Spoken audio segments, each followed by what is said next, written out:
MVIS, a stock analysis Thursday. Is it a buy or not? Watch this 1-minute video till the end to find out. I'm looking at Microvision stock. It is good 10% increase in price. So am I buying or am I not? It's actually quite sick because previously I've got it at the buy here, and obviously I do have the proof to back it up. This video, for example, this was made a month ago, 14th of January, and all I saw was just a sick movement.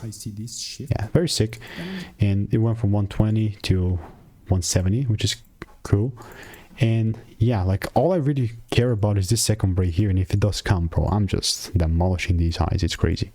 So yeah, what I'll keep doing in the meantime is I'll just keep waiting, and if you want to make more money trading in a simple lean way, just click the first link in the description.